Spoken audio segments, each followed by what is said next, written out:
څوک شته چې مرګ خرڅوي او زه په بیه واخلم. یو سړی او ډېر زیات غریب او داسې غریب چې نه د غرمې د روټۍ درکو نه بیا د شپې د روټۍ درک. نو په لاره روان دی او دا اشعار وایي چې الا موت یباع فاشتریه، الا موت یباع فاشتریه، وهذا العيش ما لا خیر فیه. هاي هاي څوک شته چې مرګ خرڅوي او زه په بیه واخلم. داسې څوک به وي چې مرګ خرڅوي او زه په بیه والم. د ژوند نه خدا خده چې چرته مرګ خرڅېږي او زه په بیه والم او زه مړ شم. ځکه چې د ځان لوږه خدا سړی برداشت کړي، لیکن د بال بچ لوږه برداشت کول چې دي خدای دې چاته نه ښیي، دا د سړي د برداشت نه بعد. یو سړی ورپسې روانو، هغه چې دا اشعار واورېده نو هغه وله 1 روپۍ ورکړه چې خدای بنده مرګ مه غواړه، دا 1 روپۍ والا بال بچ له به پې اوړه والې او وخت به دې پې تېر شي. سړی ډېر خوشحال شو، روپۍ واغسته اوړه موړه وخت یې پې ټال. د زمانې انقلاباتو دا سړی چې دا د لوږې نه مرګ غوښتو، د زمانې دیچکو دا سړی د ټول ملک وزیر اعظم جوړ، یا داسې حالو چې د لوږې نه مرګ پسې ګرځېده او یا بیا د ټول ملک وزیر اعظم شو. هغه سړی چې اچا وله 1 روپۍ ورکړې وه، بیا هغه داسې غریب شو چې هغه بیا ځان له مرګ لټولو. اړکې خیال وکړو چې دې سړي سره خو ما په ډېر سخت وخت کې د 1 روپۍ امداد کړی چې د لوږې نه ځان ته مرګ غوښتو او ما وله 1 روپۍ ورکړې وه، او نن دی د ملک وزیر اعظم دی. راشه څه تجربه خو پې وکړه، بادشاہ دی د ملک. نو عزیزانو یو درخواست یې ولیکه او دا درخواست په سر باندې دا اشعار ولیکل چې الا موت یباع فاشتریه، الا موت یباع فاشتریه، وهذا العيش ما لا خیر فیه. او وزیر اعظم صاحب زاغه سړی ما چې تا د لوږې نه ځان ته مرګ غوښتو، دا شعرونه دې وې او ما په ډېر سخت وخت کې تا له 1 روپۍ درکړې وه. نن هغه حال چې کوم ستا و نو هغه په ما راغلی دی. نن ته د ملک وزیر اعظم یې، په دې درخواست باندې غور وکړه که څه امداد را سره کولی شي. الله درخواست چې څه وخت کې وزیر اعظم ته ورننوت، وزیر اعظم ورته ډېر وژړل. دا د پاکستان دا کوڅه ډب وزیران نو درخواست ولا یو صحیح شو پیشو ایشو پیشو پیشو پیشو پیونی کی چې محکمې ته یو سنو او زما ما په آرام کې نه داسې هغه وزیر هر چاته لیکي دلته ځای کم. هغه ورځ یو هلک ما ته راغی وی جي وزیر اعلی صاحب پې لیکلي دي چې ځای ولا ورکړي خو بس ته دې افسر ته ووایه چې ځای راکړي. ما ورته یو قصه وکړه. تاسو دا خیال کړئ چې جوړ وزیر په دستخط وکړي نو به دا خو جوړ زه د ضیاءالحق نیکه شوم. نو ما ورته یو قصه وکړه. ما یو طالبو په دلی کې چې کتابونه خلاص کړه نو پلار ورپسې خط ولیکلو چې راځه که نه بس دی. زوی ورته ولیکل چې پلاره داسې چل دی چې دلته یو راجا دی د هغه لور ده، کتابونه مې خلاص که خو د هغه لور ده نیم نکاح شوی او نیم پاتې دی. نو دعا کوه چې دا نور نیمه موشي نو بیا درځمه. ما قبوله کړې ده خو چې دا د راجا لور ما قبول کی. ما په خبره پوهېږئ؟ ما قبوله کړې ده خو چې دا جنۍ ما قبول کی. نو خبره که خیال وکړئ ستا په قبلېدو کې ده که د جنۍ په قبلېدو کې ده؟ په دې مې پوهېږئ. تا خو به د وزیر اعظم لورم قبوله کړي خو چې هغه خود هم قبول کی که. تاسو خیال راغی د بادشاه لور په بام ناسته ده او سره جوړه اغوستې ده او شونډې سرې کړي دي، سترګې تورې کړي دي او دا تاسو غوندې یو غلام جان روان دی په لاره چې داسې ورته کتلي دي. نو دا شعر وی چې سرخ پوشے لب لالے بر لب بام نظر میں آیا، سرے جامع او سرے شونډې او تورې سترګې پاس په بام ناسته ده، خدای سبا کیږي. هغه ورته د پاس نه आवाज وکړو چې نه بزوري نه بازاري نه بازار میں آیا کو تکشا په آرام تیریگا دا د بادشاہ لور دا نه په زور نه په مینت او نه په پیسو دا بس تعالی استرانش نو خبره ده راجا د لور خو طالب جان استاد قبول کړي وا او سوال خو جدي د په قبلې دو کې نو سوال خو دا غي په قبلې دو کې اوس دې به وقوف لار ته ولیکل چې نیم نکاح شوه ده نیم پاتې ده نو ما غ سړی ته وې چې خبره دادا چې خبره د وزیر د دسخط نه ده چې وزیر په دسخط کړي ده خبره دا متعلقه ډایرکټر ده دا ډایرکټران په خدای قسم کده دی وزیرانو په دسخط متیاز نه کوي متیاز کینی تجربه وکړي نو مال په حرام کې وځي وزیر صاحب کړه د خاصه تاسو یو ټلیفون ورته وزیر صاحب کړه مدامه توای چې به وزیر درته زو حکم دارا توای وزیر کړه د استبای سبب خلق ته چې د وزیر په دسخط شو زلار ني سلار لنډوا د وزیر دسخط شوه چې مال رانیز دی کو په لاتو بدر باندې وخی عرض می داو چې اداسي وزیر نو اغله چې درخواست ورغه نو ورته وجړ او ډېر وجړ دا وزیران دلته یو وزیر دی د صدر دی زمونږ په علاقه کې ورته یو سړی چای کړی وي نو چای ورته کړی وي او 50 زره خو ورته ډازې وکړي وي کلاشن کوپ باندې الوی کینډیډیټ را روان دی او ډا ډا ډا ډا ډا ډا ډا ډا ډا ډا اوس سړی چې د ویڼې خبر راشي ما په سره منډه کی چې دا دروغه ته بلګونه چې دا ویڼې لګه صفا کی چواړي ګنده کړي مالا وزیر پسې رضا کنه چاته دې چډه دې کولی هغه ته پسې ګرځا کړ مالا اوس نو دا خلق تاسو بارها ټرای کړي بارهام کتلی وزیران دیتا نه وای حکومت دیتا نه وای حکمران دیتا وای چې درخواست ورغه او هغه شیرونه پړاو ک چې نن نسو کال مخ کې د ویلی چې علامات یباع فاشتریه وهذا العيش ما لا خير فيه ورته وجړل چاو او ما د سه وختم تیر دی چې ما د لوګینا ځان لمرګ غوښتو نو 200 روپۍ راواغست 200 او دا هغه کاغذ په شا باندې د قران کریم یو آیات لیکل الذين ينفقون اموالهم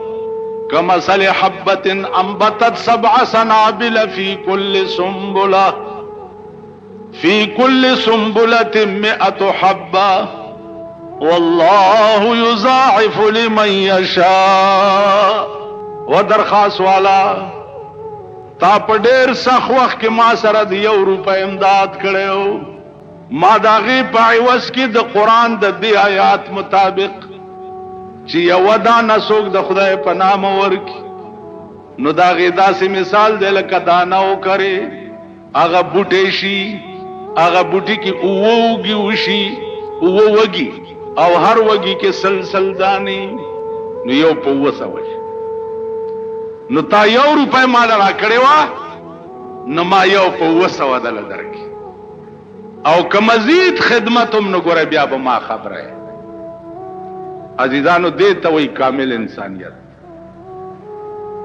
چې د چا نیکی ای هیر څوک چې د چا نیکی هیر کی عزیزانو دام انسان نن مونږ چې کومه زمانہ کې اوسې دا دومره کمینه وخت او رزیل چې نیکی دی ور سره کړی نو بیا غټ کانم ولا ورکا چې ما څه وخت یا قرض دی ورکو قرض دی ورکو نو تماچا ولا ورکا چې کله ما دا قرض غوښتو نو په دې مزغوم ولا چې خلاصې بیوش قرض دی په خوا به قرضونه خلق چاله ورکا قرضدار وکې دی قرض دا زمونږ د دوای کار په خدای قسم ماړه خلق چې قرض وړه ده بیا په دې لار نه تیریږي یا چې تیریږي په سیکل نو داسې 30 تیر شي لکه د ګولای په شان وته کور دی وران شه خو 100 روپۍ دي یا 40 یا 50 کور دی وران شه خزی انسانیت تا ګوره ابل ورځ یو خزر رااله ویل 2 کاله وشو زه وطن ته تلومه او د دې دکاندار ما باندې اتانه پاتې وي په دوايي کې اتانه نو 2 کاله پس رالما مال چې اغا اتانه ورکم اسنه چې قبر لای په غاړه یو نس خزر سړی شیخان ګری به دوی بیوسی بیا به منزگزار بزرگ صاحب اولیاء صاحب پرده وور یو پیسہ دی چې پرده خړلی یو پیسہ قیامت کې بدر ته ویل شي چې جنت تزا خود دې سړی در باندې یو پیسہ دا ارو دل اور کنو بیا وای چې دې منډه کې پیسہ به د جهنم په بیخ کې ورته ښکار شي نو دې به ور پسې ورټوب چا پیسہ اوچته کی پاس چرازی بیا به پریوزي نو بیا به ور پسې ورټوب د خدای خوخه ده چې دا یو پیسې په عوض کې څومره غوپې ولا په جهنم کې یو پیسې نن پردې مال خړل خو زمونږ د مور پای دي نن تو ګور ستا په دې ملک کې څه ظلم روان څه ظلم دومره ظالم ملک په مقدس مکه نه لکه پاکستان چې او دومره ظالم ولې د دې نا اهله حکومت دلاس د دې کمسلو دلاس دومره عظیم ظلم دا ملک د خدای د ماخام نه را پیستا د ماخام نه را پیستا بیا پیرنګیانو امریکای تاواله کی دا کمسل او دا کمینه د دې یو کیو دوی تخپل ملک ملوش د 9 کالو ماشوم تختوا د 9 کالو ماشوم او یو نیمه میاشت د 9 کالو ماشوم او بیا په 2 لک روپۍ واغسته وغیرہ دا ستا ملک دا ستا وطن ما دې په خدای قسمی چې زما په لاس کې قوت او زوري ماشوم خو پرېدا چې پردای چرګه بوزي چې پاغه ټول ملک درته داسې بمباری وکم چې درته لوټه لاندې باندې پرېدا داسې خلک کجوندي په دوی سره خدای دې په دوی سیلاب راولي طوفان نوح پر راشه چې لوټه لاندې باندې پاتې دې ظالم قوم کې چې زه اوسېږم زه د هغې نه زیات ظالم یم دې ظالم قوم کې که ملا اوسېږي ملا د هغې نه زیات ظالم که پیر پکې اوسېږي هغه پیر د هغې نه زیات ظالم ځکه چې د ظالم قوم مرګري او د ظالم قوم سره مړی ژوندي او تعلق والا دا د هغې نه زیات ظالمان دا ستا ملک پردی کشتونو باندې به ډټسن اغستې پړت او به تختې 80,000 راوړه 40,000 راوړه 13,000 راوړه حکومت له چې ورشي دا د جنډه بازار اجراګانو ته دا د جنډه بازار اجراګانو ته چې ډټسن واچو تختوله وای جرګه ور سره وکړه جرګه ور سره وکړه ته خدای تباہ او برباد کړه ته څه د پاره حکومت چې زاغه سره جرګه وکړه ته څه د پاره جرګه ور سره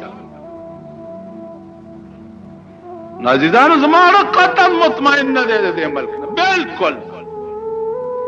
مایوس او داسې مایوس چې داړه مې د دې خولې نه باروز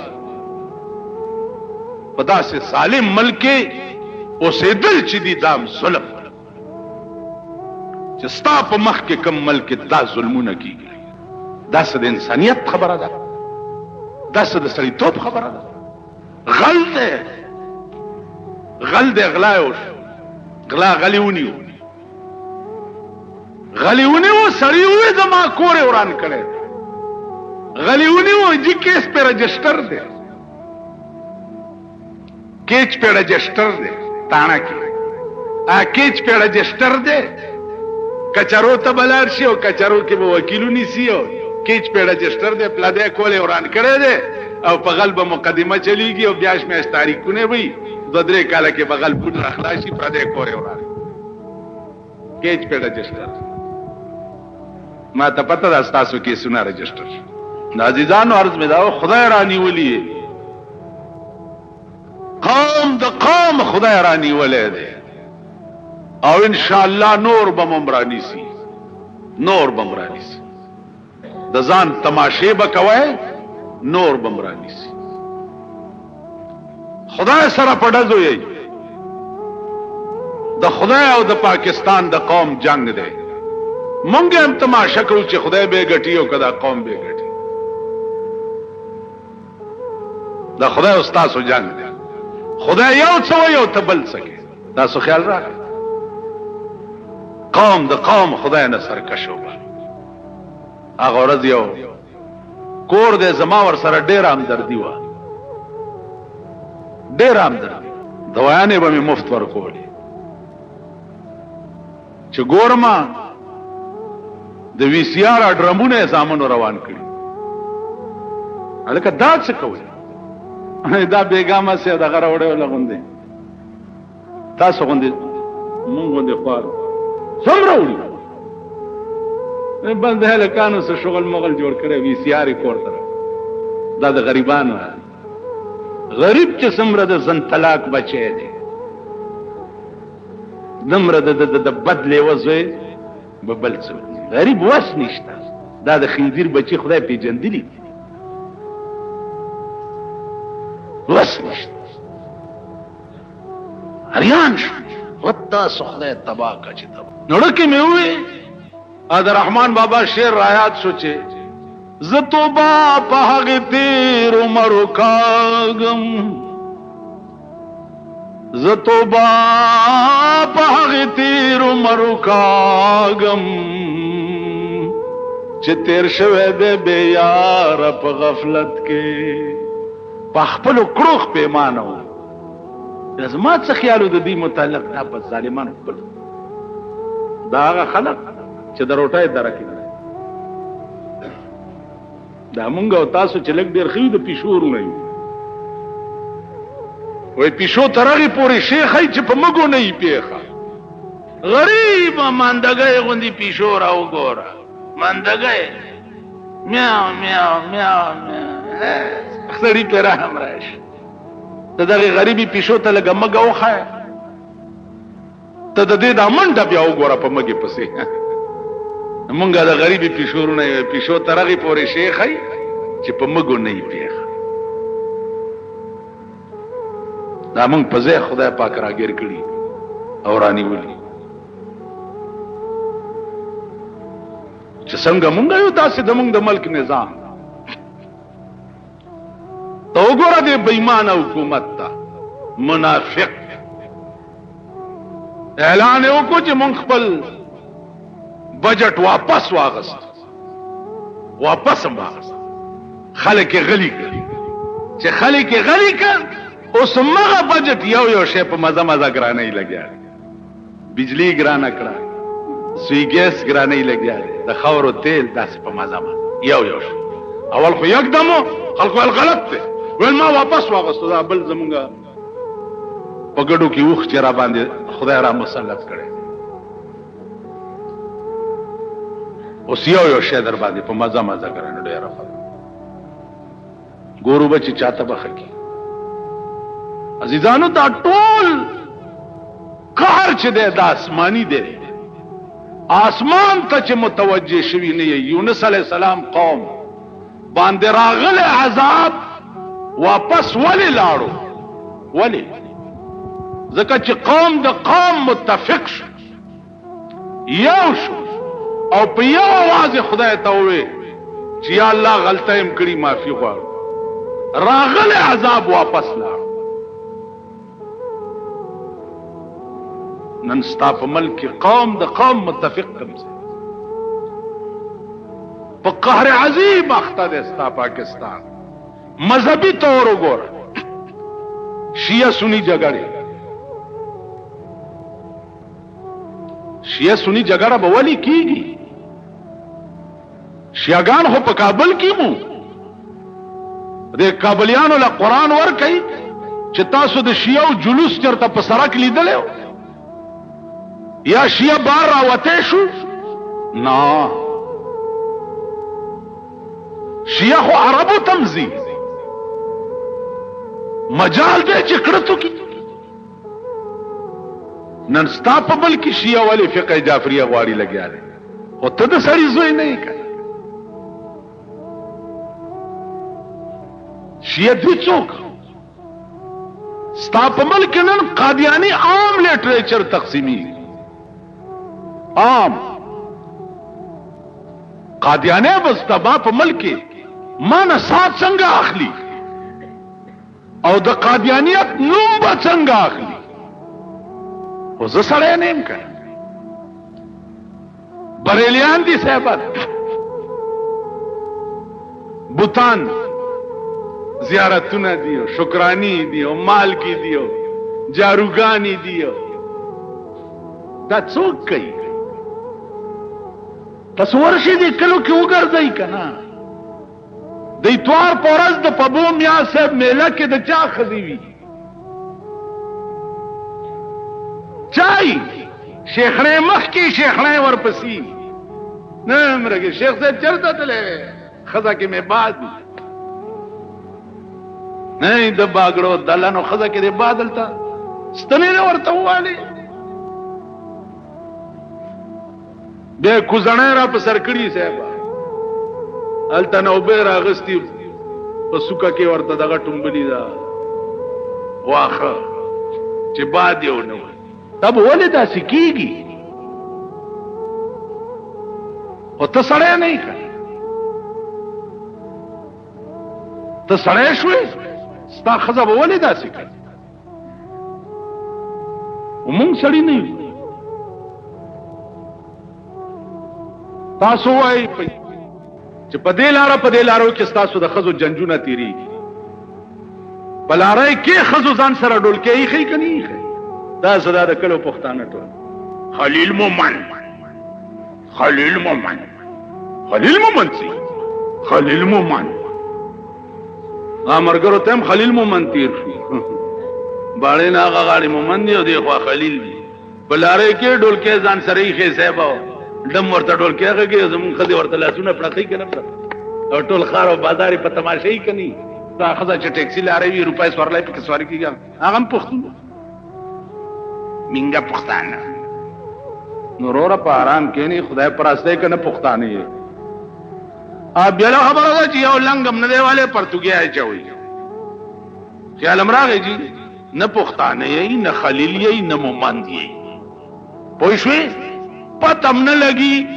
چې کوم قوم یې شیخیل یې که ډمان یې که کنجران یې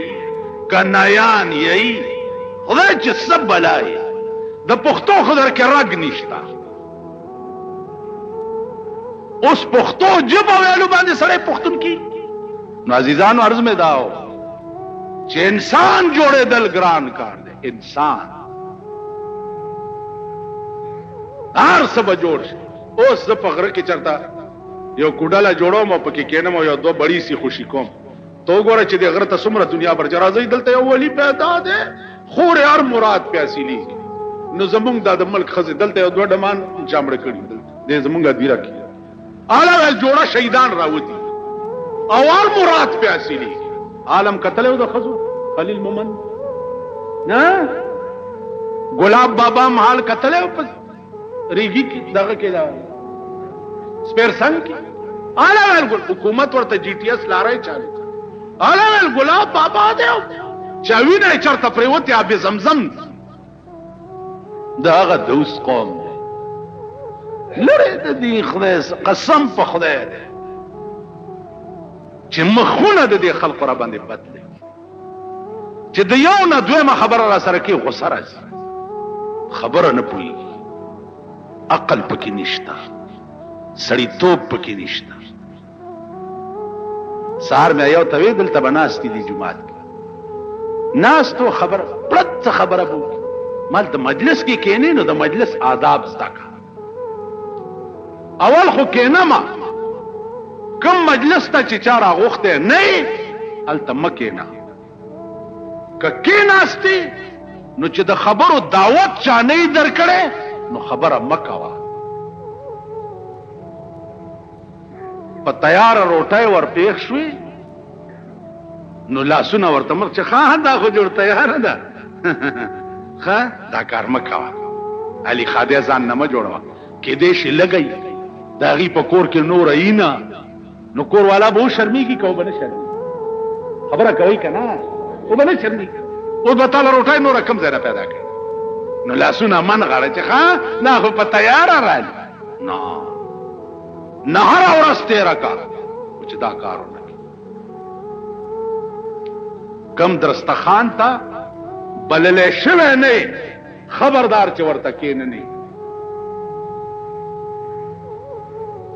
که بې عزته شوې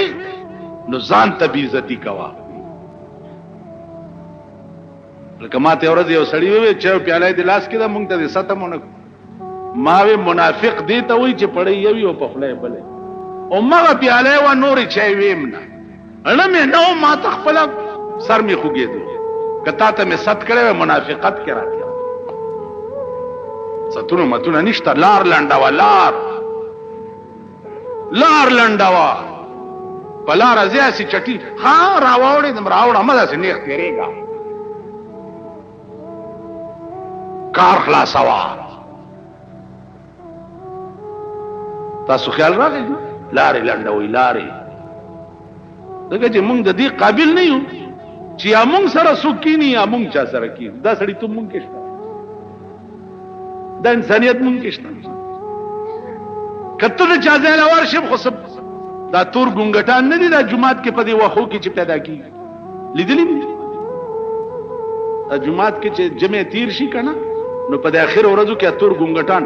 نو تور ګونګټ له چې ګوته وروړې نو ګونګټ پوسکی اچوي چې ګوته وروړې پوسکی واچوي چې داسې بوی کې ته به وایې چې د دنیا ډیرانونه مې جوړ بوی کړه. مونږ هغه تور ګونګټان یو وروره او کال چېرته زیم پوسکی اچوي او که چاله زیم پوسکی اچوي. خبرو چل خو درځي نه سړیتوب خو درکې شته نه انسانیت خو درکې شته نه عقل خو لرې نه. نو عزیزانو مونږ کې دا ټول صفتونه به ال راشي چې مونږ کې انسانیت راشي او چې انسانان شوي نه یو. انسان به اول صفت دای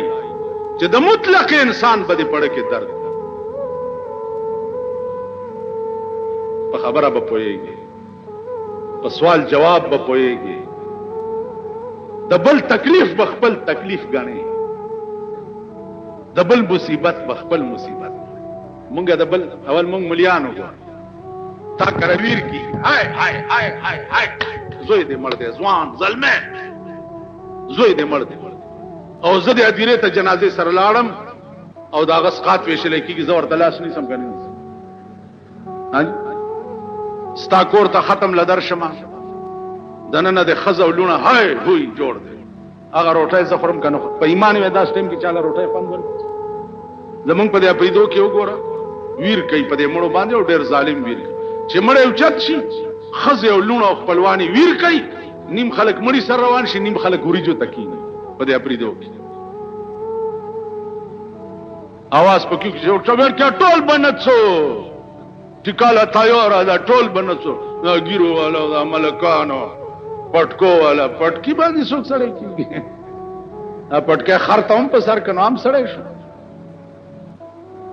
ټول بنڅو ماړې تیاره ده نو دا شوپاړې به وي ویر اوري دا ښځو جړه اوري دا ماشومان ته ګوري چې دا یتیمان شو پلار یې مړ شو او دا انوړی به په خوله نه باسي وایي په ایمان دا د انسان بچي یا دا انسانان دي یعنی چې یو ځای کې کور وران شي هلته به تاله اوبس کل څنګه مزه درکړي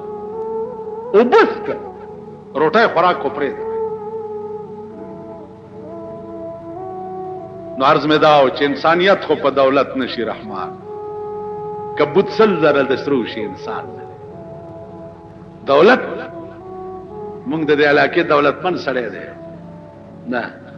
دا جماعت چې پکې دی دا غیر چاپېر ټول بزرګان اوسي خان دی خان مالک دی جمعات کې وبنه خيږي دی ډیګای تا دا جمعې پرز ګوري تاسو څومره تکلیف کړه وبنه خيږي دوه پیپونه ورته نه ایستي دي وبنه خيږي دلته یو پمپ لګول پکار دی وای ښا چنده به ولو کو کنه اته ستندرواله په بم لګېدلې په توپه لګېدلې نه زبم پکې چنده واچوم کنه ما ستا چنده مې که پکې واچول دي خلکو منظم نه کیږي بیا ځکه چې ته پلیتی عزیزانو دا زمون تاسو خیال راغی کویدنی پکې وادي پکې په ډوبو باندې د سلو روپو لوټونه شیندي او کوړته دی جماعت کې او ټوټه ماته ده نار سره بلګه د غوندې لکه په کونه کې منډي او جماعت دروازې نه به بهر وځي شر باوري چې دی جماعت دا ټوټه ماته ده دا بمبای ماته ده شر باوري او ټک لاندې نه بدغه وکيو نه انسانان دغه ټوټه کستا کور کې ماته شي دا به څه وې سړی به ورته ګورمنو مال خچ د خدای د کور ستا پړه کې دا قدر دی چې دله دې سړی ونه کتو چې د خدای په کور کې ټوټه ماته ده چې ولا سړی راوله موجوده کوم د خپل کور درته دا د خدای کور کې به ته خلاصيږي او دا د خدای کور به ستا شپارس کوي او ته په جنت ته نو کاکاګانو منځونه ډېر کوي ما په خبرو پوهیږئ دا ډېر ځان مګي ما د جمعه در جمعه ترانه نو جمعه ګندای ټیک جارو راواله یو جاروي کوي بازار کې ودرېږي چې څوک خلق منځ نه وځي ګړای ورته سموي ستاسو نفس مرشي جمعه ترانه نه وځي د استنجاګانو زې ګورا ک ګندای جارو راواله او په پرېدا د استنجاګانو زې نه وینځه الب انسانان کې تاسو خیال راغی کدا کار درکې نو انسانيت ګران کړ تبلیغ والا ته دلته د جماعت دلته یو امیر صاحب اوس لا پچېلا تلې ده او چنیا د جماعت ګندلې جارو کوي نو دې زنه مې چونی ما تاسو بلاواله چې تیر جارو کې د جماعت ټیک جارو والا د جماعت جارو کدي بیا आवाज کو چې چنیا په دې جماعت کې درنه بول خاصنه ګډ وډو باس چني ته بوله دا د سړی ټوکړي ټیپر په خرڅه چې د استاد کوره وظیفه لیو ایماندار دا ټیپر په خرڅه چې استاد کونی د اوچتو زینه بدر توین ناجیدان انسانان شي انسانان کله کله چواړې نه چواړې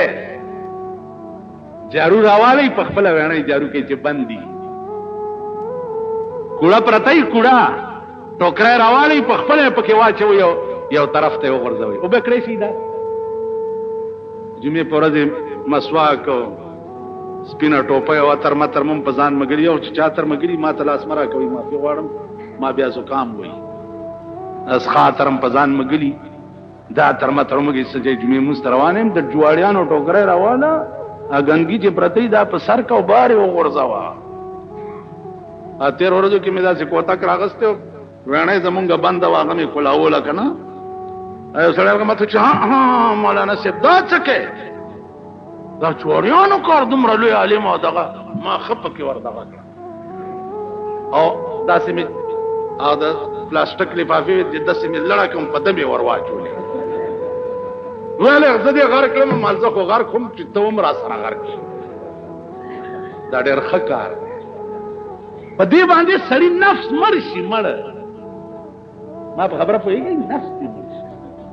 په ایمان وای چې ځان ته څوي او جارو راوالي په دې کوڅه کې راځي جارو کې یا د جمعات تله جارو کوي یا په جمعات کې جارو په دې بخنخ کوي دا کار کوي که بوډاګان یې بوډاګانو د لاسه خو جمعات کې امامانم تنګي او طالبانو دي تنګي چرته بوډای ز په خپل 22 کاله بجلیګر کې امامم دا بوډاګان براته مخامخ ناس ته ټوخې دبا کله به مونږ دیو ګټ یو بوډا میونی او د کړکای نه مې بار ورزول مال بیا دی ونه ګورم په دې جمعات په کور کې د خزا او انګور نه پری دي خوارشي مونږ له دا غند راو شړلو جمعات ته بوډاګانو واوري چې جمعات تلار شي غلی ناس ته سي چپ د جمعات یو ګټ کې دا مو وای چې نا وخت شو یا وخت غلی ناس او چې امام درګي بس پاسو منځو کا دا سے ناس تو سا لکا یو شاعر وہی کانٹا میرے جگر کو لگا ہے تیرے غم کا کانٹا میرے جگر کو لگا ہے تیرے غم کا یوں کھینچ لیجئے کہ جگر کو خبر نہ ہو نہ وضو جانتا ہوں نہ نماز آتا ہے سجدہ کر لیتا ہوں جب سامنے آتے ہو یہ سجدہ اگر ان کو روا نہیں یوں سجدہ کیجئے کہ سر کو خبر نہ ہو. عمر ابن عبدالعزیز رحمہ اللہ تعالی و تبارک دا بادشاہ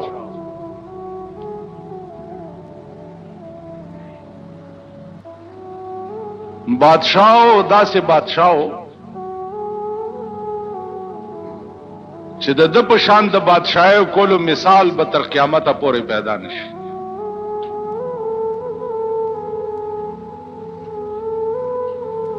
د چې څو وخت کې وفات شو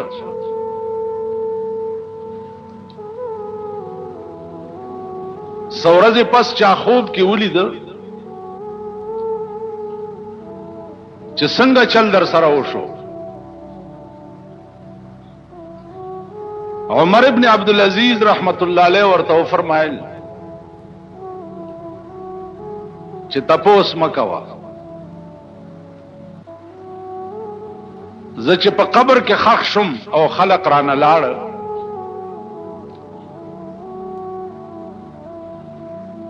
نو د جنتونو څومره مخلوق چې وو هغې ته اعلان وشو چې ټول د جنت نه بهر شي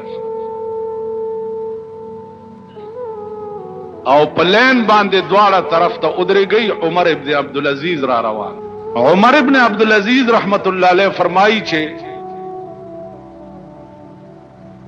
ملائکه رالی او ما ته وی چې راځه نو دی وایي چې یو خدای به پې پوی وي چې زه څومره وخت روان ما ته دا اندازه پته نه لګي خو دواړه طرف ته د جنت مخلوق ولاړو او د ګلونو دستې په لاس کې نیولې وي او دا الفاظ وی چې سلام قولا من رب الرحیم. ار یو باندې بچ زه ورتلم نو هغه به وی چې سلام قولا من رب الرحیم. عزیزانو دا هغه الفاظ دي چې اهل جنت ته جنت ته دخول نه بعد به خدای پاک وایي یعنی جنت ته چې اهل جنت نه نوځي نړمبنه سلام به په د الله پاک وی او دا الفاظ به چې سلام قولا من رب الرحیم. نو عرض میں داو چې عمر ابن عبدالعزیز رحمت الله علیه چې دا یو کامل انسان نو د مرګ نرستو ور سره الله په قبر کې دا معاملہ که تاسو خیال وکئ سړی چې مړ شي تمام وسایل چې دي دا منقطع شي تا خزه سره وسیله منقطع شي زوی سره منقطع شي لور سره منقطع شي پلار سره منقطع شي مور سره منقطع شي دوستان وغیرہ وغیرہ تمام وسائل چې دي منقطع شي او د قبر لاندې په دا تنګ غوندې ځای کې هغه نه منقطع کېدونکی شی څه شی دی هغه صرف د خدای ذات دی. که دغه ځای کې خدای در سره لکه رحمان بابا وایي چې الله در سره مل نوي رحمانا چې الله در سره مل نوي رحمانا که فوجونه در سره وي یک تنهایی ډېر فوجونه گویا پاس په قبر دی ولاړی او چې لاندې خدای در سره نی پاس د فوجونو زور تا ته نشي در رسي. نو عزیزانو عرض داو په هندوستان کې وګوره روزانه په سونو خلک مړ کیږي. چې کله نه هندوستان جوړ دی مارشل لا پکې رانه دلته اوس زمونږ د امیر المؤمنین بیا خبره مارشل لا له جوړه کړې ده. ان شاء الله در باندې بیا را روانه ده که خیری تماشې به وکړي د ځان. بیا خبره اوس دې له جوړه کړې ده چې حالات خراب وو ښه کېدنه نو زه مجبور شم ما مارشل لا راوسته ځکه خبرې خو دله چې کومې ورځي هغه اړو چاله ورځي نه. په داسې وینځلي بزرګ اورېدلي چې یو خدای به هم تې خلاصوي، یو خدای تپوس نشته. په کراچۍ کې نن اخبار وګورئ چې کراچۍ په هسپتالونو کې د مړو د لاشونو انبارونه پراته دي، انبارونه، او شناخت نه کیږي چې دا دي څوک. تیکې او غوښې پرتې دي، نو تیکې او غوښو کې به څوک خپل مړی څه وپېژني؟ نو دوی راله صاحبه او اسپتال ته ورلو. صدر ضیاء الحق صاحب مریض کی عیادت کر رہے ہیں اور جوڑ انجوائم چلے دورہ ملتوی کڑا ہم راگے عیادت کی ہے اور مجرمانو کوئی کسر اٹھا نہیں رکھے گی. چکم ہم نیولی اغی سر ہم سو اکڑ چلا پاتے اس نور چینی سے اغی سر اب کسر اٹھا نہیں رکھی. او دا سے بے غیرت قوم دے، دا سے دا عقل نہ پاک قوم دے چی تمرا نہ پوئی گی چاله که زه چې په بم ولګم نو زما د پلار او نیکه دې هم کور روان شي چې وزیر زما تپوس لراشي او زه به پې خوشحالېږم. تاسو چې زه په بم ولم خوشحال به شئ؟ دا سړیتوب دی. په دې اخبارونو کې چې دا فوټو وګورئ توکاڼې پې توکئ. دا خو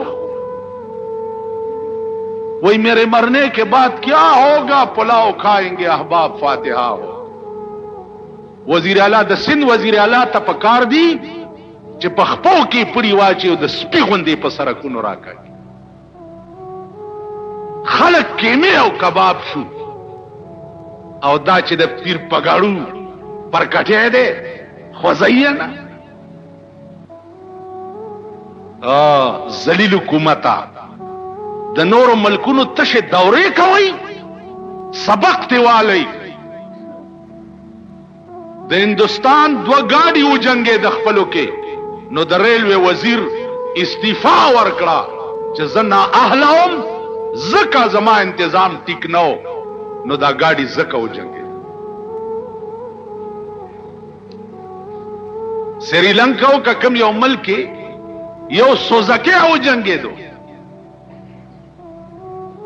او د ټریفک وزیر استعفا ورکړه چې زه نااهله وم ځکه دا سوزکې وجنګېدو،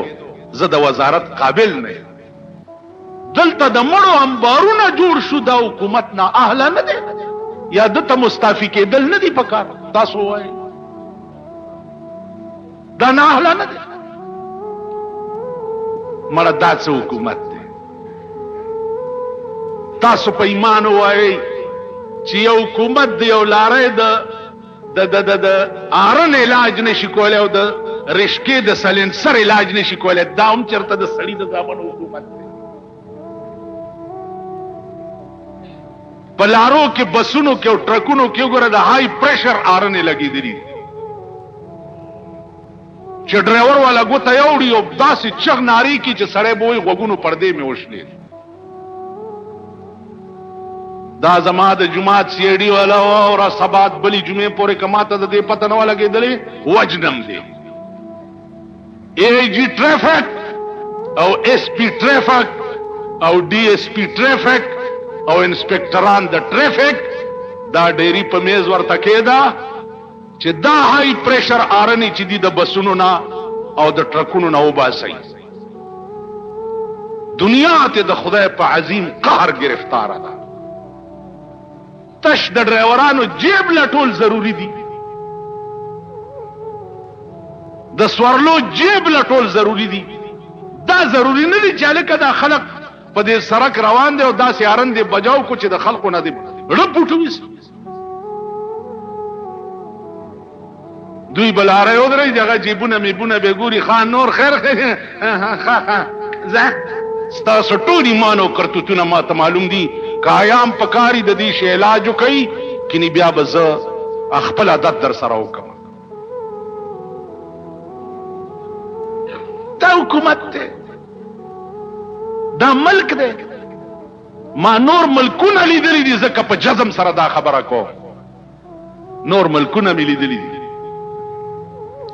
نور ملکونو کې چې سړک کراس کې یو غاړې نه بلې غاړې ته اوړې نو الته به ته نه ودرېږې چورېږه چې دا لاره یو موټر تیر شي نو زه به تیر شم. نه، ته به روانې لاس به داسې ونیسې که 200 موټر یو لاره را رواني داسې بریک به ووایي چې په ځای به موټر او لاره جام کوي. ته به تیر شي هغې نه بعد به هغوی تېرېږي. اوس خدای په راستی که ته ټانګېوال ته ویل ګلګر واګې راکاږه 200 کنزل به درته ورکړي یا رشکې والا چې په سپیډ کې راخلاصي. ته خو لاس ونیسه چې در باندې درخېږي او بیړه دله غر کوي که نه غر کوي. نو عرض مې دا و چې دا من از بیگانگا هرگز نن عالم که با من هرچی گرده آشنا کر. د دین لوی دلیل د حکومت د نااهلیت بل څه کې دي. خود صدر ضیاء الحق نن ومنله چې د پاکستان د بمونو د دماکو خو ایله اوس ابتدا وشوه. اوس ابتدا وشوه. مطلب دا چې نور به مخکې ګورئ او بغیر د افغان د مسلې د حل کولو نه بغیر بمونو دماکې په دې ملک کې څوک راټینګولی نه شي او نه یې را قابو کولی شي. قابو یې کړي. کراچۍ ته بمونه په کومه لار راځي؟ سمندر کې نه راپورېوځي، په دې لار ځي. ستا دا تلاشیانې وګوره، ستا دا ناقبندیانې وګوره او د هغې د پاسم کراچۍ غوندې ځای ته ستا بمونه رسېدل وګوره. په دې لار ځي. بیا په دې لار د چرسو لارې کراچۍ ته په کومه لار ځي؟ د پوډرو موټرې او ویګنې کراچۍ ته په کومه لار ځي؟ بیا کراچۍ نه بار ملکونو ته په څه شي کې ځي؟ په څه کې ځي؟ ستا په دغه پی ای اے کې ځي. تاسو پوه شئ؟ دې نه زیات نااهلیت د یو حکومت بل څه کې دی شي. 2 لکه ناکبندی بله ورځ دلته بالا ماڼۍ نه موټر وتښتېد. ناکبندیانې چې پته لګېده صاحب هلکه څه شوی ووتو. ناکبندي د دې ناکبندي ما ته معلومه ده. دی چې ډزي نو نږدې ورته نه راځي، خو چې سړی خپې وغځوي نو بیا راشي تېګیر چاپېر شي. چا لکه لرې شئ صاحب به راځي دا ځای به ملاحظه کوي.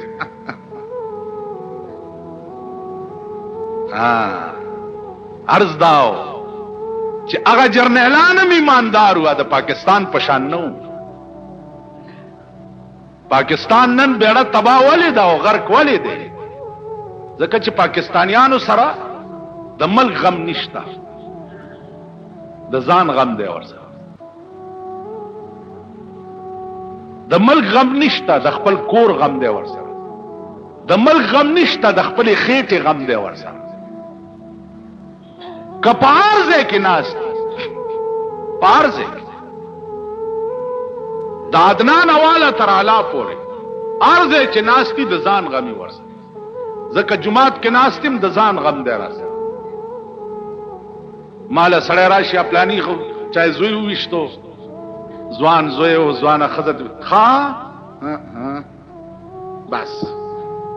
زه دا نه کوم چې زه دړه په وینو وجاړم چې دا یې ولې وویشتو. دې کې باسونه نور دې انشاءالله بیا به شي.